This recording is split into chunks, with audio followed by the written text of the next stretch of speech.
Comenzamos un nuevo Desayuno Heraldo, en este caso para hablarles, para acercarles un tema de máxima actualidad que nos preocupa y mucho, tanto ahora mismo como en lo que va a pasar en un futuro próximo, en un futuro no tan lejano. Hablo de la eficiencia de las energías renovables ante la crisis actual. Me acompañan tres especialistas para solventar todas nuestras dudas, que paso ya a presentarles. María Vicente, directora de Proyectos Eólicos de Forestalia. Buenos días. Buenos días. Sergio Breto, director general de Energía y Minas del Gobierno de Aragón. Buenos días. Buenos días. Y también está con nosotros Javier del Pico, director de Energía de Sanca. Buenos días, ¿qué tal? Buenos días.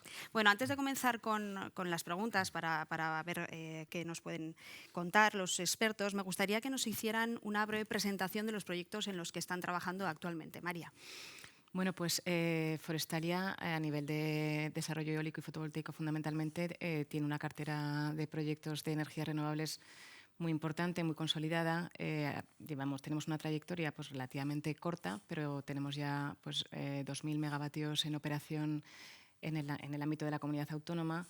Y bueno, pues al final la cartera que estamos desarrollando ahora mismo pues está entre 6 y 7 gigavatios, o sea, 6.000 megavatios en la comunidad autónoma y otro tanto con implantación parcial en la comunidad autónoma y con evacuación, es decir, con conexión a la red de transporte fuera de Aragón. Ahora mismo eso sería pues, nuestro principal objetivo, el desarrollar pues, todo ese volumen de instalaciones y poder verlos en explotación pronto. Sergio Breto. Sí, bueno, como administración pública, desde la Dirección General de Energía y Minas, básicamente trabajamos en la planificación, el impulso y la gestión y tramitación de los expedientes correspondientes a las explotaciones de energías renovables. No quiero dejar tampoco el segundo apellido de la Dirección General de Minas, muy importante también en cuanto a esta transformación ecológica y digital va a precisar de bastantes materias primas minerales que hay que pensar también en poder generarlas y ser independientes en la medida de lo posible. Aparte, estamos en una época con los fondos europeos y toda la gestión de los fondos que tienen que ver con energía, que es transversal y es muy amplio su abanico, desde los autoconsumos, los MOVES, la movilidad eficiente y segura, la rehabilitación de edificios, eficiencia energética en industria, eficiencia energética en sector agropecuario, biogás, etcétera, pues también nos encargamos de su gestión. ¿Y Javier del Pico, Grupo Sí. Sanca? Bueno, Grupo Sanca es una empresa industrial aragonesa. Su origen viene de la minería del carbón. Fuimos suministradores de la central Teruel hasta el año 2018, cuando cerramos la actividad de minería. Y la empresa, pues bueno, desde mucho antes de este cierre, porque ya de alguna manera pues ya se veía que el carbón no iba a tener futuro, pues viene reinvirtiendo y diversificando su actividad. Y actualmente tenemos actividad en sectores industriales como la cerámica, la química plástica, el textil, industria agroalimentaria y también energía. Nosotros iniciamos los desarrollos en energía a finales de los años 90 con la construcción de parques eólicos, posteriormente centrales termosolares, también fotovoltaicas y más recientemente pues, con la instalación de plantas de autoconsumo para incrementar la eficiencia de nuestros procesos industriales. Actualmente tenemos en servicio 750 megavatios en propiedad y una cartera en desarrollo pues, aproximadamente otros 1.000 megavatios adicionales entre autoconsumo y proyectos a red. Bueno, pues vamos a comenzar con esas dudas, intentar solventar esas dudas, porque estamos viviendo una crisis mundial en todos los sentidos. Como bien saben, la guerra de Rusia contra Ucrania no lo está poniendo nada fácil y parece que lo que viene todavía va a ser peor. Yo no sé si son suficientes las energías renovables con las que contamos ahora en nuestro país para abastecer la red, Sergio. Las energías renovables están creciendo de una manera muy rápida, muy amplia. No sé si es la velocidad todavía adecuada para la transición energética. Lo que está claro que en este contexto de el indudable cambio climático y este contexto geopolítico, la transición debe estar marcada por las energías renovables. En eso hay consenso. Si son únicas o no, si deben ser únicas o no, pues ya es más cuestionable. Qué duda cabe que las renovables, bastantes de ellas, cada vez menos, son no gestionables o su gestión es de unos días o de unas horas antes, con lo cual necesitan una energía de respaldo, pero sobre todo hay consumos que hasta que se electrifique la economía, su diversificación por renovables pues puede costar mucho. Me estoy refiriendo a todos los derivados de productos petrolíferos y de gas. En Aragón, pues en el consumo de energía final sigue siendo la parte del león. Por más que en energía eléctrica exportamos el 40% de lo que generamos y el 80% de lo que generamos es renovable, pero está todos los derivados del petróleo y del gas, como digo. que su sustitución pues quizá va a costar más.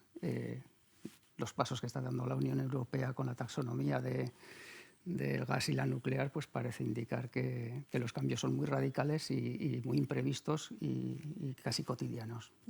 Luego hablaremos de la taxonomía verde que comentaba Sergio Breto, pero no sé si, aludiendo a lo que comentaba al principio, hay alternativas, María, a esa red de abastecimiento. A ver, alternativas a la actual, coincido plenamente con Sergio. Yo creo que la penetración de energías renovables es lo que va a garantizar una adecuada transición. Y también creo que el momento de esa transición es ahora por todos los factores que estamos viendo. Al final, pues la invasión de Rusia pues está poniendo encima de la mesa el valor de la independencia energética. Es verdad que Aragón en ese aspecto pues tiene un posicionamiento bueno, pero es que también tiene todos los mimbres para poder tener ese posicionamiento bueno. Pues tiene territorio y tiene recurso. Ahora mismo la implantación a nivel de energía eléctrica, pues es verdad que la producción es muy alta en Aragón, estamos alcanzando en muchos momentos del día el 100% de la producción, estamos exportando, pero como decía Sergio, no es solamente la energía eléctrica lo que hay que considerar la energía bruta. Y en eso, bueno, pues todavía falta, o sea, para poder casar oferta y demanda, todavía no estamos en condiciones de que las energías renovables puedan dar ese paso y todavía hay que seguir avanzando en ese sentido. Javier. Sí, bueno, hay que tener en cuenta un dato. En el año 2021 las energías renovables supusieron el 48%, 47,6% de la demanda de electricidad y en relación con la energía primaria bruta que consumimos solamente el 16%. Es decir, aunque el sector está creciendo a un ritmo muy elevado, la realidad es que a corto plazo pues, no podemos abastecernos exclusivamente con energías renovables y desgraciadamente pues, vamos a necesitar de un suplemento de suministro procedente de la nuclear, del carbón y del gas natural, con las consecuencias que estamos viviendo. Siempre se habla de que las energías renovables tienen detrás una energía de respaldo. ¿Pero de qué estamos hablando? ¿A qué aludimos con esos términos, María? Pues precisamente es lo que estábamos comentando. Al final, esa energía que permita, la energía eléctrica no se puede almacenar, que permita casar oferta y demanda. Es decir, si las energías renovables, que mayoritariamente no son gestionables y, como digo, no se pueden acumular o se pueden acumular, a priori no son acumulables, pues necesitan que en los momentos en los que no existe recurso solar o eólico, pues haya una energía que garantice el suministro y que permita esa casación de oferta y demanda. Y ahora mismo pues esa es la energía de respaldo. Eso también tiene un condicionante muy claro en lo que son los autoconsumos. O sea, al final la industria hay que abastecerla sí o sí y garantizar con energías renovables un autoconsumo pues es muy costoso porque obliga a sobredimensionar la instalación y obliga a incorporar baterías o acumulaciones que también son muy costosas. Entonces, lo idóneo, de momento, lo adecuado es incorporar energías de respaldo, que en el caso de los autoconsumos pues sería normalmente la red. Javier, no sé si estás de acuerdo. Sí, bueno, el almacenamiento es indudable que tiene que jugar un papel clave, porque en la medida que vamos incorporando más renovables, y aunque queda mucho recorrido todavía, hablo de que de momento a nivel de consumo eléctrico es solamente el 48%, el objetivo a 2030 del PNIEC, que va a ser revisado, establece un 74%, y no sería hasta 2050 cuando nos acercaríamos al 100%, pero ese camino va a necesitar no solo la instalación de mucha más potencia renovable, sino también el desarrollo de las tecnologías de almacenamiento, tanto en bases hidroeléctricos reversibles como sobre todo las baterías. Las baterías están llamadas a jugar pues, el mismo papel que está jugando la fotovoltaica, que hace 10 años pues, era poco económica y sin embargo tiene una evolución muy rápida, pues ese mismo papel es el que se espera pueda jugar el almacenamiento. Como dice María, pues hoy por hoy la rentabilidad de incorporar baterías en autoconsumos pues, es limitada, quizás a nivel doméstico pues sí que tenga un punto adicional de viabilidad económica. Además, quizás de que supone pues, una garantía de suministro para una coyuntura que afrontamos en estos próximos meses, pues ciertamente complicada. Pero a nivel, vamos a decir, de sistema eléctrico y en los volúmenes que se necesita almacenar energía, pues va a ser difícil y, entre tanto, en ese camino de incorporación gradual de más renovables y más almacenamiento es indudable que vamos a necesitar energía gestionable que dé el respaldo para cubrir esa intermitencia de las fuentes renovables. Y ese respaldo pues, va a ser difícil que sea renovable, al menos durante mucho tiempo, con lo cual estamos abocados a seguir dependiendo de la energía nuclear y del gas natural y del carbón en las instalaciones en las que todavía están operativas en España durante bastante tiempo. Sergio. Sí, pues estoy completamente de acuerdo con lo que han comentado. Lo único que quisiera abrir un poquitín, aunque sea por un momento, el prisma, para no olvidarnos de la eficiencia energética. Aparte de las renovables, como dice el reglamento de la gobernanza de la Unión Europea, lo primero es la eficiencia. Lo que no se consume no se genera ni se transporta. Y luego, dentro de las renovables, también las renovables con aplicaciones térmicas. No olvidemos la solar térmica, no olvidemos el biogás, no olvidemos la geotermia, la aerotermia, la hidrotermia, no olvidemos el hidrógeno, que puede ser con aplicación térmica. El hidrógeno puede, junto al biometano, inyectarse en las redes, en las infraestructuras gasistas y suplir esa dependencia externa, pues en la medida que sea posible. Hay países europeos que tienen un tanto por ciento, Dinamarca, Alemania, muy elevado y nosotros no. En plantas de biogás y biometano con inyección en la red gasista con fines térmicos, no generación eléctrica.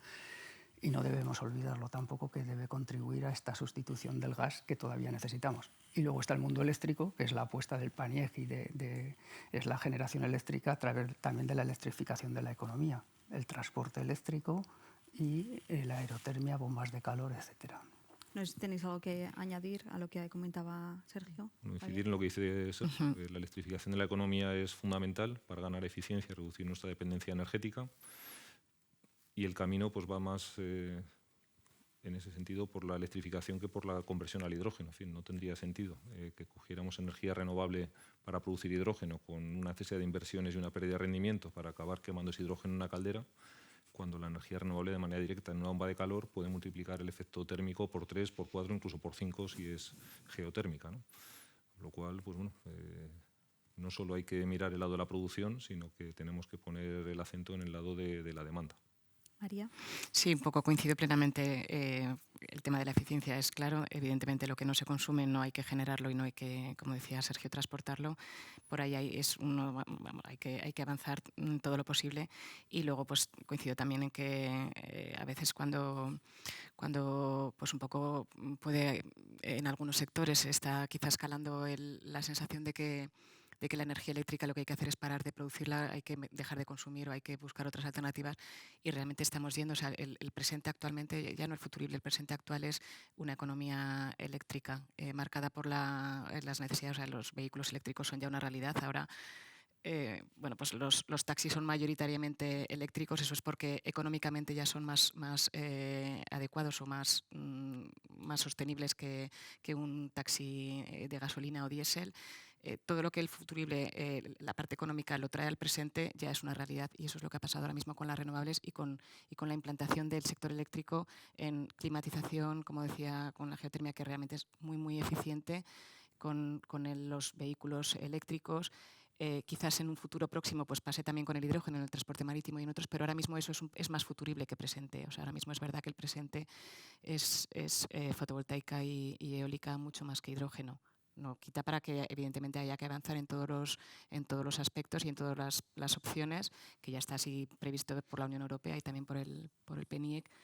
Pero al final, pues eso, actualmente ¿qué tenemos? Mejorar la eficiencia y que la penetración de las energías renovables actuales sea lo más rápida posible y en la mayor medida posible. Evidentemente, pues con todas las restricciones que eso que tiene que materializarse y que desde luego desde la Administración vigilan. Sergio. Sí, no quería también abrir otro foco, o es el mismo, vaya, que en este contexto que hablamos de guerra, de inflación, ¿no? Que está clara que la independencia y la seguridad energética es fundamental, pero no deberíamos descuidar, no lo estamos descuidando, no intercambiar independencia energética por dependencia tecnológica. Es decir, hay que avanzar en los desarrollos tecnológicos, en que nuestro tejido de pymes participe en los desarrollos tecnológicos, porque podemos tener la energía y no la tecnología. Y también, como comentaba al principio, este cambio de paradigma hacia las renovables, que va a haber una dependencia de materiales, que también debemos mover el sector de las minas en el sentido de educar, mejorar, plantear planificar e investigar la obtención de estas materias primas, que ya sabemos que algunas se están considerando ya escasas pues, para otras aplicaciones, litio, etcétera. La Unión Europea sacó una comunicación con materias primas fundamentales, que son 30 minerales los que Europa gasta y no tiene. Entonces, independencia energética, independencia tecnológica e independencia de materia prima fundamental. ¿Y a qué reaccionabais los dos a las palabras de Sergio? Yo ahí un poco totalmente de acuerdo en que evidentemente tenemos que buscar la independencia como país y como autonomía, porque no también en todos los ámbitos.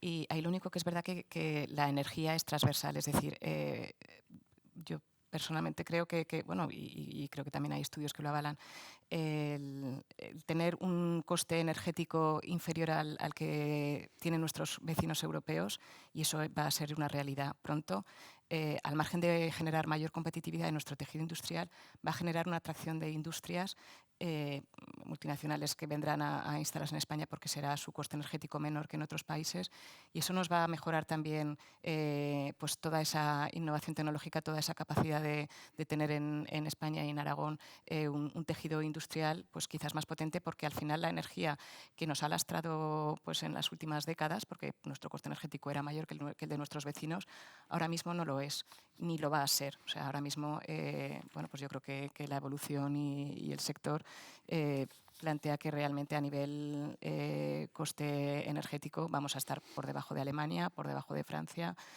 Bueno, pues eso es un dato que hay que tener en cuenta, y eso va a pasar también. Yo estoy convencida que eso va a pasar, y de hecho está pasando ya.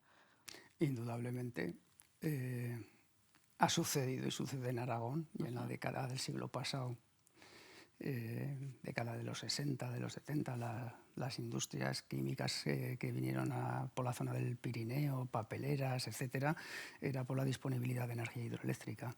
Y ahora, con esta disponibilidad de energías renovables, como bien dices, está siendo atracción ya de inversiones poderosas en sectores diversos, normalmente bastante intensivos en consumos de energía, porque ya no basta un certificado a las empresas de que mi energía me certifican que es verde, sino que quieren su propia instalación, incluso así poder disponer de la potencia y energía que necesitan, que de otra manera no sería posible. Javier. Yo aportar quizás un contrapunto a lo que decía Sergio, estando básicamente de acuerdo, porque de hecho nuestra empresa, que es eminentemente minera, pues estamos trabajando en desarrollos de minería de litio. Pero bueno, sí que me gustaría distinguir a nivel de dependencia del exterior lo que es la dependencia energética en cuanto a la importación de gas natural, hidrocarburos, uranio enriquecido, etcétera, que nos condiciona la operación en el día a día, de lo que es una dependencia tecnológica que nos condiciona la inversión, que ciertamente es también relevante, pero hay que distinguirlo, porque una vez que tú haces la instalación de una central fotovoltaica o de una instalación de autoconsumo fotovoltaico o de un aerogenerador, aunque ese componente haya venido de China o con una tecnología muy específica, una vez instalado, pues va a funcionar durante 30 o 40 años sin necesidad de volver a depender de ese suministro externo. Quizás cuando llegue el momento de su renovación, sí, pero entre tanto vas a tener pues un plazo muy largo de operación realmente pues, independiente del origen de ese componente. Entonces, bueno, es importante no depender.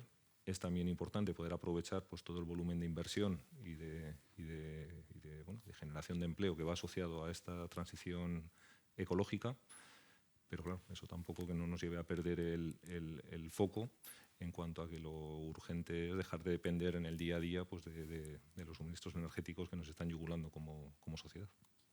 Citaba Sergio cuando hemos comenzado el desayuno esa taxonomía verde.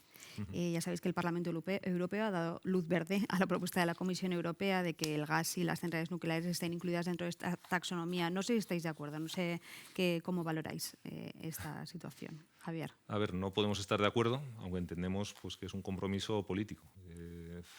Hoy por hoy, como decimos, y aunque se está haciendo mucho esfuerzo en inversión en renovables, pues la realidad hoy es que no podemos autoabastecernos íntegramente con energías renovables, con lo cual pues, hoy hay una necesidad de acompañar esta transición con otras fuentes energéticas no renovables. La energía nuclear es cierto que no emite CO2 y en ese sentido pues, no agrava el problema del cambio climático, aunque es indudable que tiene otra serie de problemas medioambientales tan graves o más. Y el gas natural, pues hombre, es mejor opción que el carbón porque emite aproximadamente 1/3 de CO2 por cada megavatio hora producido, pero sigue emitiendo CO2. Entonces, claro, el reconocer en esa taxonomía que son fuentes que ayudan a la transición, pues no deja de ser un parche para ayudar a la transición a ese medio y largo plazo en el que debemos llegar a cotas de autoabastecimiento de energía renovable pues que tiendan al 100%. No sé si el 100 lo alcanzaremos, pero bueno, nos quedemos suficientemente cerca de ese 100. María. Coincido completamente con Javier. No, al final, bueno, pues no deja de ser quizás algo obligado por la coyuntura actual, pero desde luego no es nada deseable esa nueva interpretación o esa vuelta de tuerca que está imponiendo la Comisión. No es deseable. O sea, entiendo que es algo necesario e imprescindible para poder hacer frente a la coyuntura que está sucediendo con Ucrania y Rusia y el gas ruso. Pero desde luego no estoy de acuerdo y entiendo que será que en cuanto se pueda de alguna manera volver al planteamiento anterior, pues se volverá a él. Sergio. Como decía al principio, pues la verdad es que se suceden las situaciones muy deprisa y con un calado impresionante como es la guerra, ¿no?, de Ucrania. La Unión Europea, pues entiendo que se rige por el principio de solidaridad y que hay países más dependientes que otros. Dicho esto, la apuesta que ha hecho el Gobierno de España es completamente por las renovables, por la electrificación de la economía y no por el gas o el carbón, unos objetivos de descarbonización para el 2030, para el 2050, etcétera, ¿no? Dicho lo cual, con estos cambios vertiginosos, quiero recordar que la Ley de Cambio Climático española prohíbe las autorizaciones de explotaciones de hidrocarburos, que no las hubieran solicitado en el momento de su publicación, que fue allí por el mayo del 21, junio del 21. Aquí en Aragón tenemos permisos de investigación para gas. Si se aprueba como taxonomía verde, aquí en España no se continúan, no sé, parece que hay una falta de adaptación en estos cambios tan rápidos que están sucediendo. Si de este acceso a los fondos europeos de la nuclear y del gas que se van a aprovechar el norte de Europa, sin ánimo de confrontamientos ni nada de esto, ¿no? Entonces, pues que son momentos complejos, pero que desde luego parece un paso atrás en el sentido de que la apuesta era renovables. La apuesta es renovables, pero estamos en la Unión Europea. Hablando de taxonomía verde, hay otro actor principal en este nuevo escenario, podríamos decir, que es el hidrógeno verde. Se habla mucho del hidrógeno verde, pero realmente, ¿de qué estamos hablando, María? Bueno, el hidrógeno verde es el hidrógeno que se genera pues, a través de un proceso de electrólisis, aportando la energía que necesita el agua para descomponerse en hidrógeno con energías renovables. Entonces, el hidrógeno que así se obtiene pues, es plenamente renovable, no emite gases de efecto invernadero. Eso es el hidrógeno verde. ¿Y es tan fundamental? ¿Y qué diferencia, cómo se transforma ese hidrógeno verde en energía verde? Bueno, pues el hidrógeno verde en energía verde, ya hemos comentado que el hidrógeno es más quizás un futurible. Ahora mismo pues está utilizándose pues, en almacenamiento en pilas, está utilizándose pues, como componente para poder sustituir a los combustibles que usan los transportes marítimos. Se prevé que pueda sustituir también al transporte aéreo, pues en forma de amoníaco u otros. O sea, al final es verdad que yo creo que el hidrógeno pues hay que avanzar. La Unión Europea está avanzando muy claramente pues para investigar y utilizar el hidrógeno cada vez más como formas de energía, pero es verdad que ahora mismo es más costoso. O sea, ahora mismo no está en eso que decíamos de un futurible atraído al presente. Ahora mismo el hidrógeno no es tanto un presente, es un futurible que puede ser quizás una realidad en pocos años o en 10 años quizás. Pero ahora mismo pues, los usos que sí que tiene previstos que serán pues, transporte, también climatización, bueno, pues, por supuesto en industrias, por supuesto en acumulación. Ahora mismo el coste no les permite tener un desarrollo y una implementación como sí sucede con las energías fotovoltaica y eólica. Sergio, ¿estás de acuerdo? Sí, como dices, qué duda cabe que es una apuesta de la Unión Europea y de España del hidrógeno. En Aragón la apuesta que se ha hecho por el hidrógeno viene de muy atrás, con la fundación que se creó ya hace 20 años, que ahora ya hay más de 70 patronos, y con ese desarrollo tecnológico que planteaba antes que es necesario que la independencia energética no nos lleve a dependencia tecnológica. Como bien dices, es una apuesta que pues está evolucionando muy deprisa, llegará cuando llegue, y yo creo que lo importante es plantearse objetivos a corto, medio y plazo, que ninguno nuble la vista. Dicho en términos deportivos, que siempre se dice, esto es una carrera de fondo, pues yo creo que el deportista ahora tiene que ser corredor de fondo y sprinter también. Hay temas que hay que ir corriendo y hay temas que no se deben dejar a ese medio y largo plazo, ¿no?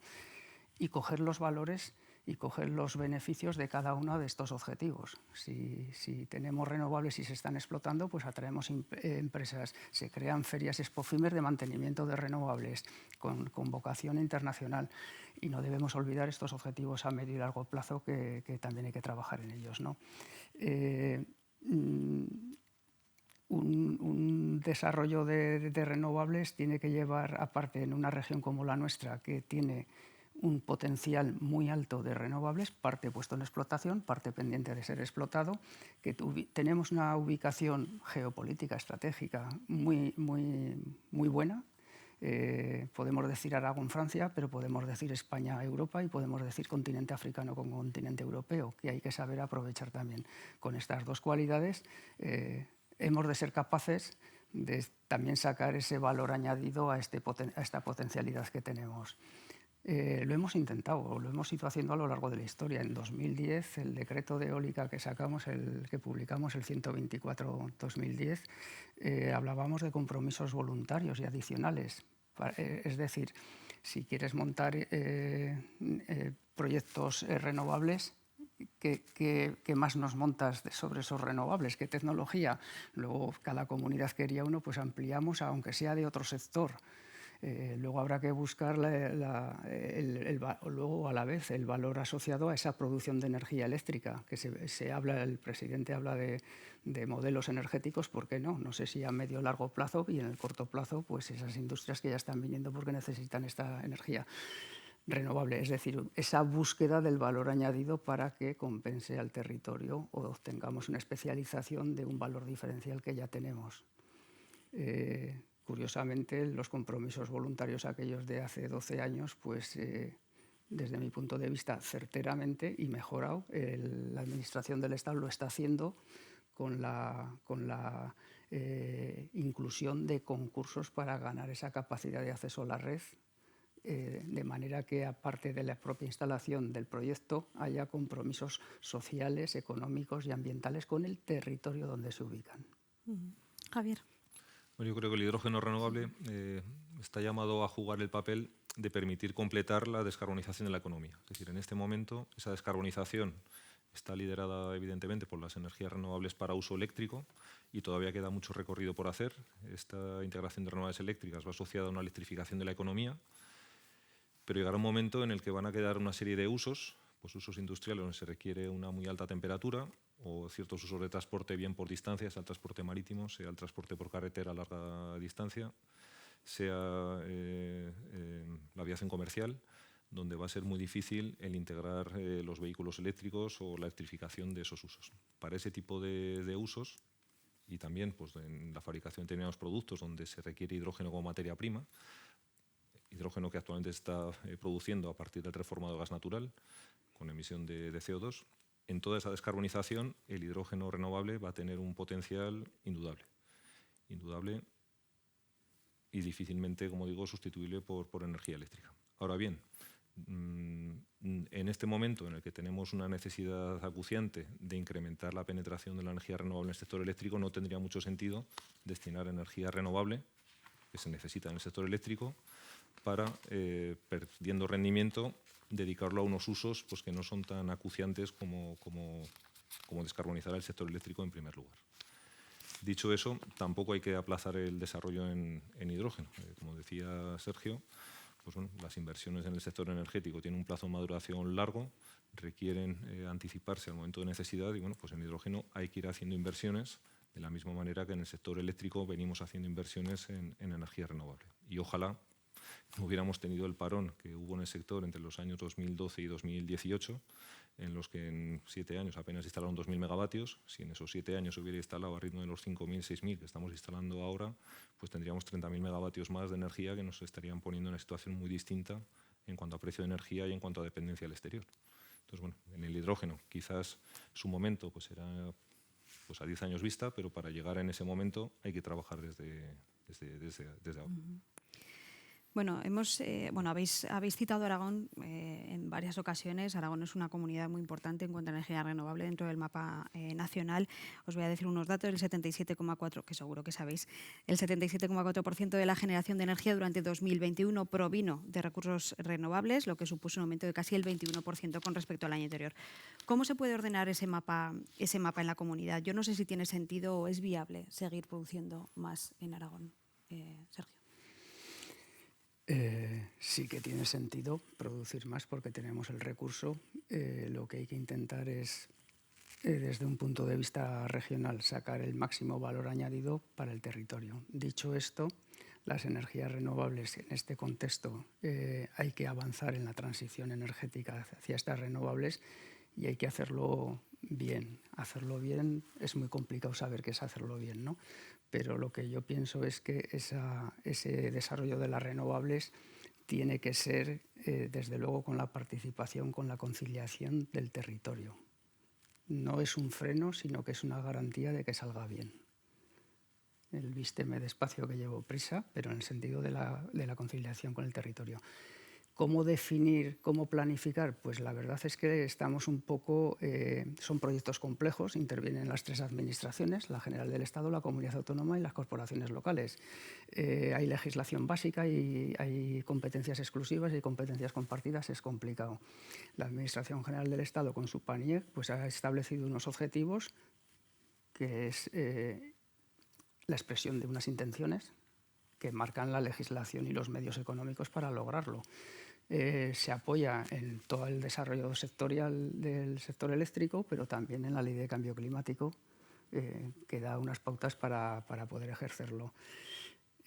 No hay una distribución por comunidades autónomas, no hay una distribución por territorio de estas potencias a instalar, y la planificación corresponde a las comunidades autónomas, pero tú no puedes planificar poniendo techos de potencia, poniendo números de potencia. Le sucedió al proyecto a la ley catalana de cambio climático, que fue recurrida en el Constitucional por poner números, tanto de eólica, tanto de solar. Entonces la planificación, desde mi punto de vista, es una planificación medioambiental completamente y que debe ser con la participación del territorio. Lo estamos viendo, hay municipios, hay comunidades que están esperando proyectos, otros que los rechazan, etcétera. Pues entonces tiene que ser con la participación del territorio. Los promotores, desde luego, en su catálogo de buenas prácticas, aparte saben que si el territorio está enfrente va a ser mucho más difícil de sacar adelante esos proyectos. Luego, ¿Cómo planificarlas? Medioambientalmente y con la conciliación con el territorio. Esta participación que se está dando ya desde los autoconsumos, con la evolución que comentabas después del parón y todo esto de las instalaciones de autoconsumo, con las comunidades energéticas locales que se están introduciendo ahora y, por qué no, con futuras participaciones del territorio en este desarrollo energético general. Javier.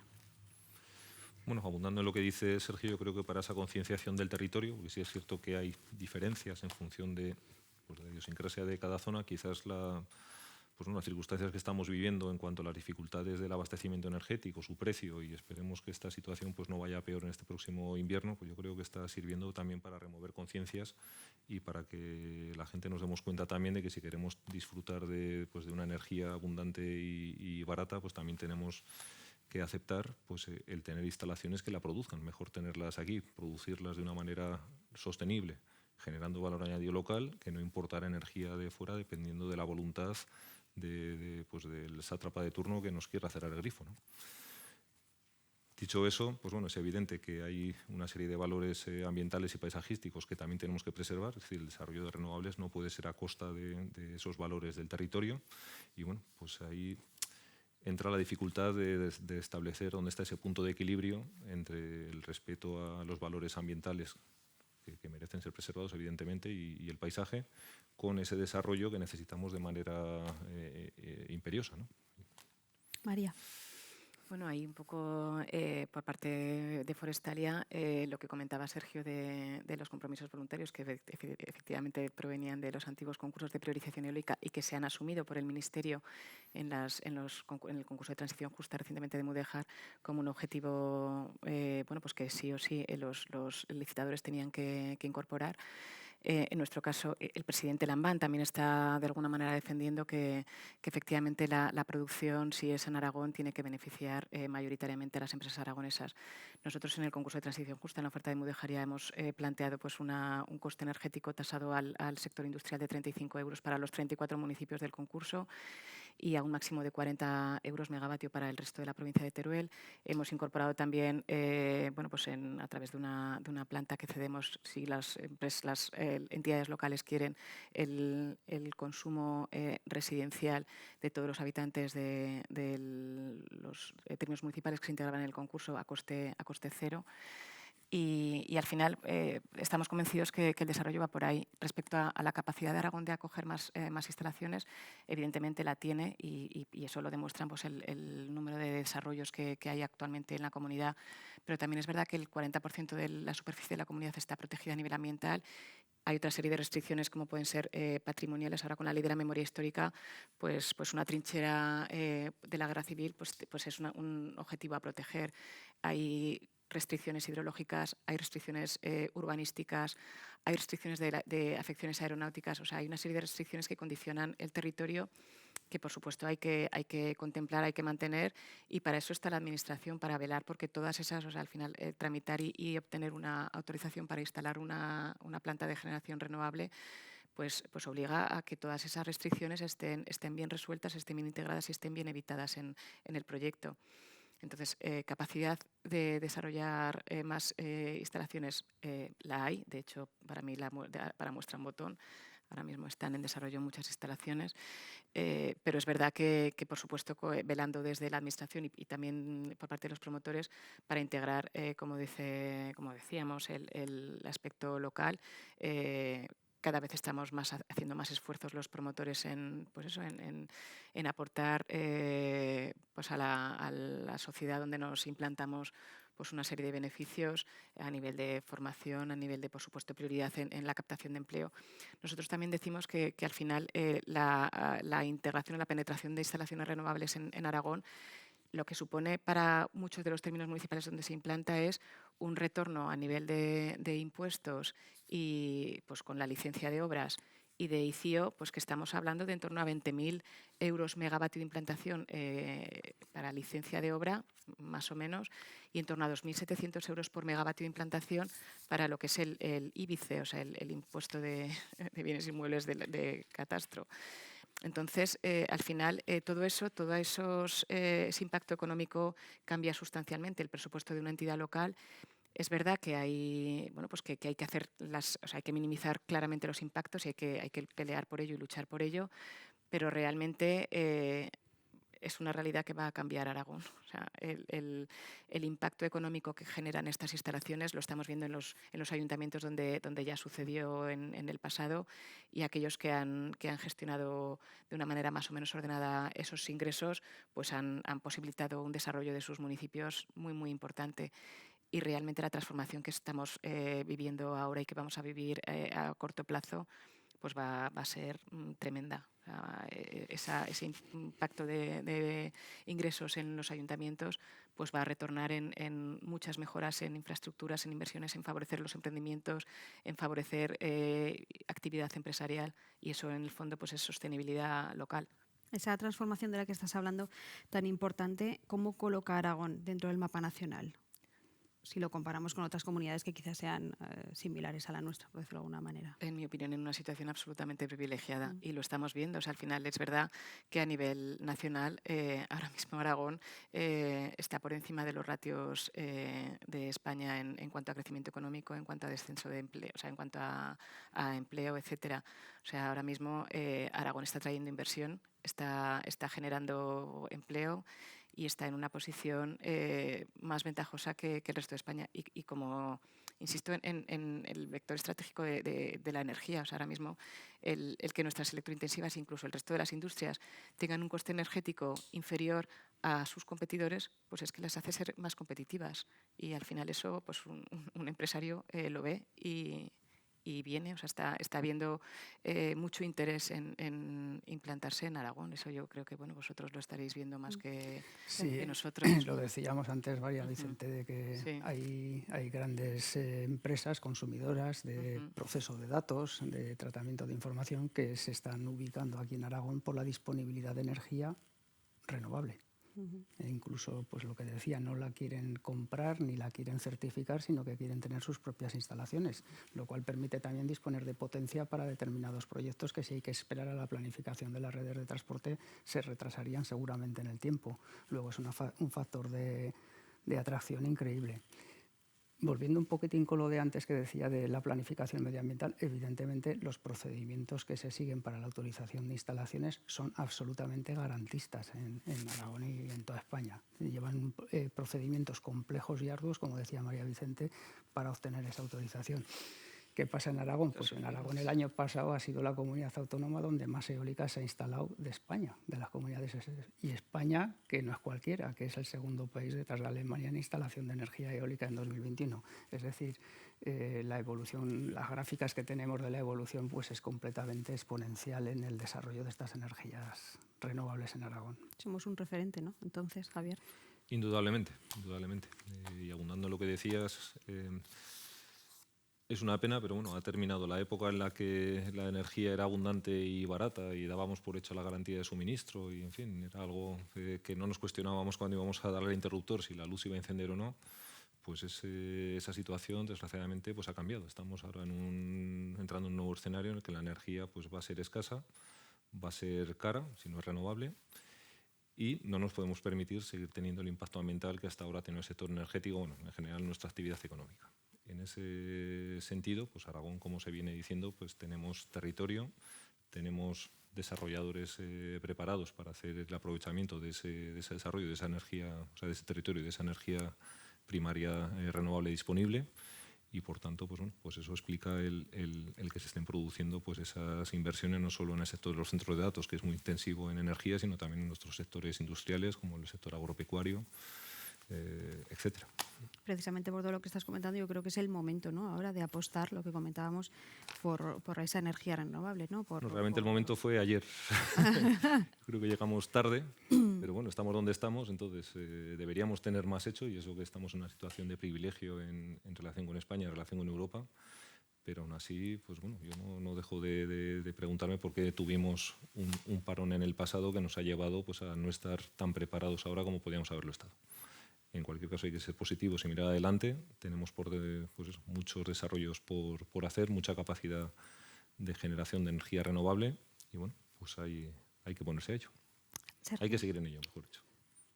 Sí, completamente de acuerdo. Tenemos este valor diferencial. Aragón, históricamente, vamos a decir que nos hemos especializado en la generación de energía. Nos tenemos que remontar a las centrales térmicas de Aliaga, de Escucha, de Escatrón, de Andorra, a todo el aprovechamiento hidroeléctrico, a la eólica, a la solar. O sea, entendemos, sabemos bastante de generación de energía eléctrica. Se han atraído focos consumidores generando empleo y actividad económica. Hay un desarrollo de pymes relacionado con las tecnologías de esta generación y tenemos mucho potencial todavía por explotar. Me gustaría añadir también la necesidad de las interconexiones eléctricas tan carentes que hemos sido la isla ibérica, ¿no? La excepción ibérica. Esta interconexión que es importante para los flujos de energía. Tenemos arriba socios comunitarios con nucleares y sus problemas y tal. podemos tener un parque de generación, no sé si el consumo irá parejo o no. Cuidado que en Aragón consumimos 7,9 megavatios hora por persona año. Somos la segunda comunidad autónoma en consumo eléctrico por habitante. Cierto es que los habitantes somos los que somos, pero que el consumo eléctrico es importante no por lo que consumimos en nuestros hogares, sino por todo el sector intensivo en energía que ya tenemos aquí en Aragón. Como decía, estas interconexiones creo que son fundamentales primero para dar seguridad energética, segundo para esa igualación de los precios del megavatio. Por ahí también el reglamento de la gobernanza dice que cuando la diferencia es de 2 euros megavatio algo pasa con las interconexiones porque tiende a homogeneizar, independientemente del flujo de electrones hacia donde sea, homogeneizar esos precios para que no haya esas diferencias de sectores siderúrgicos, etcétera, españoles que difícilmente pueden competir con nuestros compañeros europeos. María. Yo ahí, un poco a lo que aludía Javier del parón, que es verdad que hubo un parón del 2012 al 2018 de implantación de energías renovables, donde apenas ni en España ni en Aragón se iniciaron instalaciones, se autorizaron y se desarrollaron. Ahí un poco por poner en valor pues la apuesta que hizo Forestalia en el 2016 con la primera subasta ministerial, en la cual ofreció ya, y de hecho resultó ser el mayor adjudicatario de esa subasta, cuando era un actor absolutamente nuevo en el sector, diciendo que las energías renovables se podían construir y explotar a coste cero, sin ninguna prima, porque hasta entonces no nos olvidemos que la percepción quizás era que las energías renovables era necesario desarrollarlas, pero nos costaban en el sistema porque tenían que percibir una prima para poder ser rentables y viables. Desde el 2016 nadie en España se plantea que las instalaciones de generación renovable lleven aparejada una prima, porque realmente son absolutamente económicas para poder, y por supuesto compiten en economía de implantación con los competidores que tienen encima de la mesa, con lo cual, bueno, pues ahí eso nos permitió, ese parón de alguna manera nos incomoda porque nos ha dejado en una situación competitiva peor. Bueno, en el fondo pues nos ha permitido también que la tecnología evolucione y que realmente ahora mismo los costes de implantación de las instalaciones de generación renovable nos están permitiendo ofrecer megavatios en las últimas subastas ministeriales a costes pues que no llegan a 40 euros megavatio. O sea, costes muy, muy, muy ajustados. Nada que ver con los que estamos viendo ahora del precio del pool. Entonces, bueno, pues al final todo está casando, por eso yo insisto mucho, el momento es ahora. Bueno, la invasión de Rusia a Ucrania, ya lo hemos comentado antes, ha supuesto la necesidad de pisar el acelerador, lo decía Sergio en algunas cuestiones. ¿Hacia dónde vamos? ¿Cuál es el modelo dentro de 10 años, Sergio? Suceden tan rápido y profundo los cambios. Yo creo que lo que decía antes tiene que ser una combinación del punto de vista al medio y largo plazo y sin olvidar el corto plazo y aprovechar las oportunidades que llevamos muchos años trabajando. Yo creo que el futuro tiene que ser la descarbonización.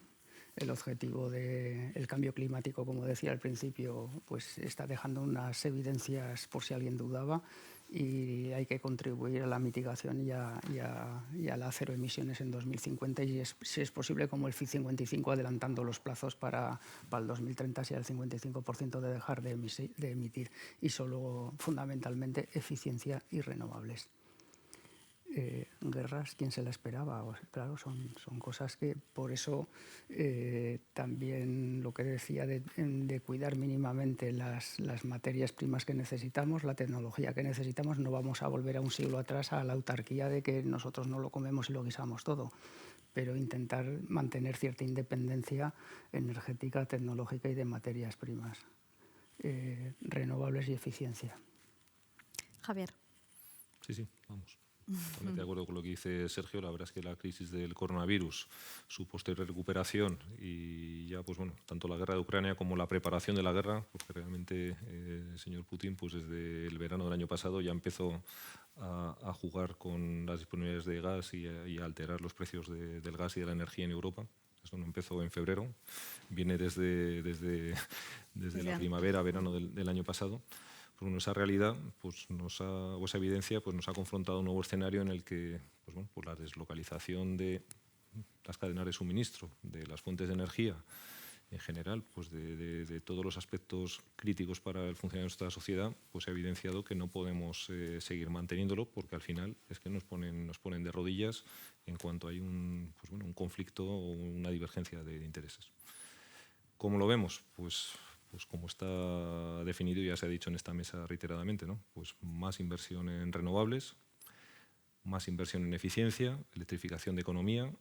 Va a ser esencial el poder incorporar almacenamiento de energía eléctrica, porque no olvidemos que las renovables pues, tienen una componente de intermitencia, pues que hará que no en todas las horas podamos garantizar el suministro a partir de renovables y al contrario, habrá horas en las que tendremos un excedente no pequeño de energía renovable. Tenemos que ser capaces de almacenar ese excedente para poder abastecer las horas en las que no tengamos recurso, y desarrollando el hidrógeno para terminar de descarbonizar aquellos sectores o aquellas actividades que son difícilmente electrificables.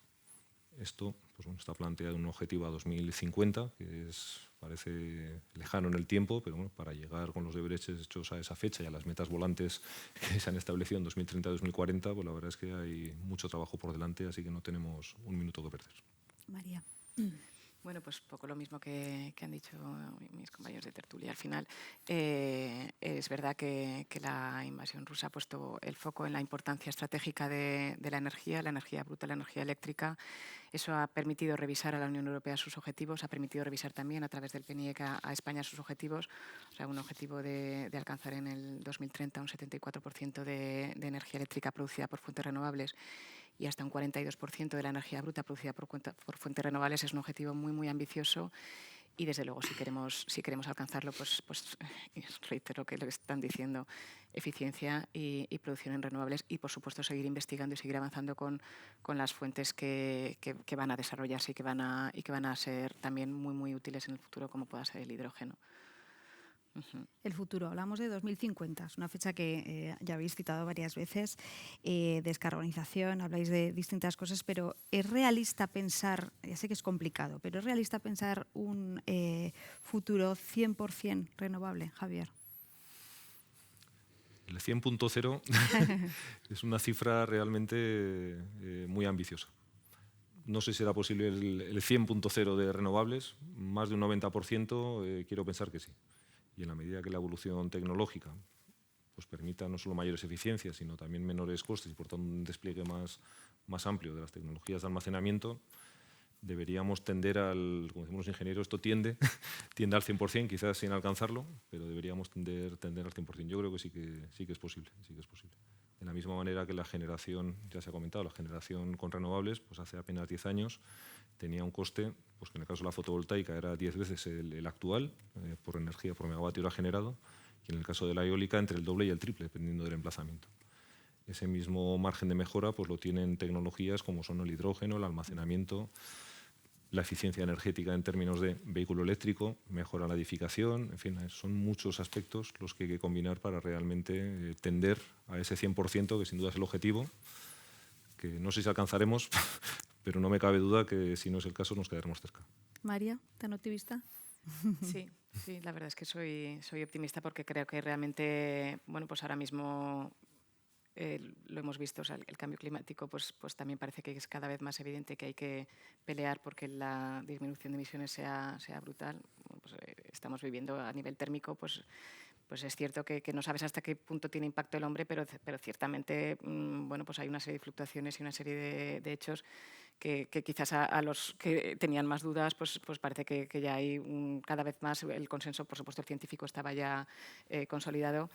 Yo creo que ahora ya pues prácticamente nadie tiene dudas de que el objetivo es ese y realmente estoy convencida que pues por la evolución que hemos visto y si realmente estratégicamente a nivel europeo y a nivel mundial se apuesta por una generación limpia, creo que podemos conseguirlo, creo que la tecnología nos va a permitir conseguirlo y creo que podemos conseguirlo. Como dice Javier, es verdad que el 100% pues al final puede ser pero desde luego estar en valores muy próximos, totalmente de acuerdo en que en el 2050 podemos llegar.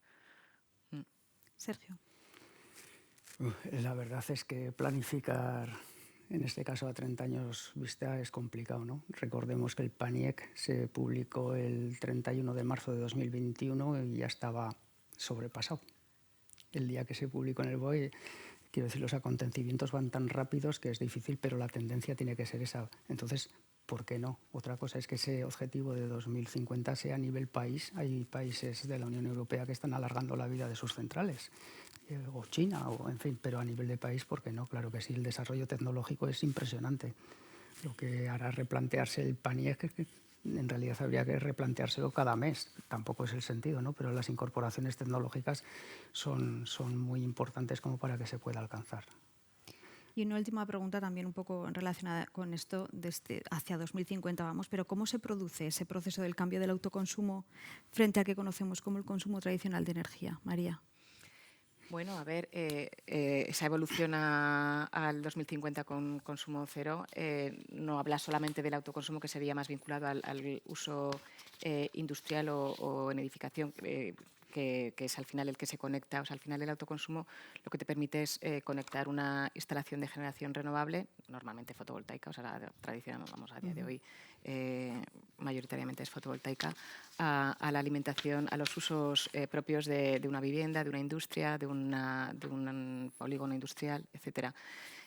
Bueno, al final esa independencia de lo que es la red y que realmente sea al 100% autoconsumo, ahí yo creo que también hay una oportunidad regulatoria que quizás deberíamos también o debería de abordarse, para que facilite también algunos escollos regulatorios que están ahora mismo o que existen ahora mismo, para que la generación pueda llegar de una manera más sencilla al consumidor final.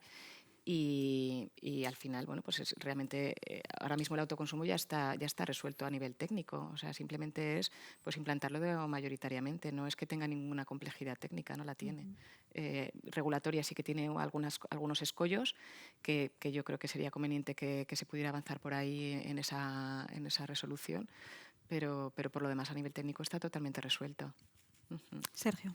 Sí, completamente. Como decía Javier, allá por el 2012 con la reforma energética, pues solo con anunciar que venía una reforma ya se paró y salió el impuesto al sol. El Gobierno de Aragón lo recurrió al Constitucional y en 2018 con el Real Decreto 15/2018 fue cuando se eliminó, y a partir de ahí ha habido algún otro Real Decreto que ha ido mejorando, como decía María Vicente, esa tramitación y esa implantación del autoconsumo. La verdad es que coincidiendo en Aragón y en España con el COVID, es decir, con estos 2 últimos años, que casualmente coincide con la evolución normativa impulsora, pues el crecimiento del autoconsumo ha sido también vertiginoso. Esto va unido también, no olvidemos que también una pata importante actual son los fondos del Plan de Recuperación, Transformación y Resiliencia, que está poniendo muchos millones para desarrollar instalaciones eficientes y de renovables. Voy a hacer propaganda del trabajo de los fondos de la Unión Europea, que siguen un mecanismo de urgencia en el tiempo, con lo cual la comunidad autónoma que antes los compromete puedes pedir más. ¿Por qué lo digo? Porque extrañamente Aragón nos dieron en 9 líneas, que he dicho más o menos MOVES 1, MOVES 2, MOVES 3, autoconsumo, eficiencia energética en industria, sistemas energéticos renovables en el residencial, etcétera. Nos dieron 70 millones y si cumplíamos unos hitos, pues podíamos optar a pedir más. Hemos pedido más en el MOVES 2, en el MOVES 3 y en el autoconsumo y en la eficiencia. Y nos han dado otros 41 millones más. Es decir, tenemos una cartera, esos 69 y esos 41 de 110 millones, que traducido a fecha de hoy en proyectos, en expedientes, tenemos 8.300 expedientes con una inversión pareja. Más que expedientes me gusta decir proyectos, ¿no? Si no parece que suena una inversión pareja de 500 millones de euros. De estos 8.300, redondeándolos, en autoconsumo son 4.400 expedientes peticionarios para instalaciones de autoconsumo. Es que esto es de hace 2 años para acá. De hecho, tenía por aquí los datos. El autoconsumo que había, los datos de autoconsumo en Aragón, este 31 de diciembre pasado, eran 1.900 instalaciones con 145.000 kilovatios, 145 megavatios. Hoy son 3.300 instalaciones con 165.000. El crecimiento de estos números, la parte del león del número de instalaciones son las pequeñitas, de menos de 100 kilovatios, que se llevan el 90%, pero la parte de la potencia son las de más de 100 kilovatios con instalaciones de 1.000, de 2.000, de 3.000 kilovatios que se están pasando al autoconsumo, bien instalaciones fotovoltaicas básicamente o cogeneraciones que entran en el régimen de autoconsumo abandonando el régimen anterior. Es decir, el crecimiento es exponencial, se han disminuido los costes, los instaladores saben hacerlo y las trabas que todavía puede haber de comunicación con las distribuidoras pues se está trabajando siempre para mejorarlas. Es imparable.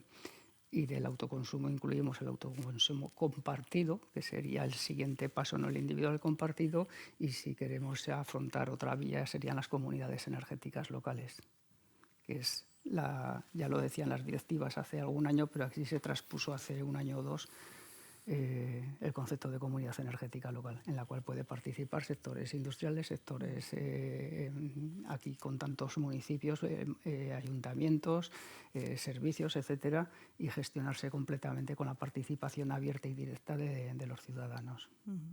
Javier. Sí, vamos, el autoconsumo está claro que, bueno, iba a decir, está llamado a jugar, bueno, realmente está jugando ya un papel determinante en la transición energética.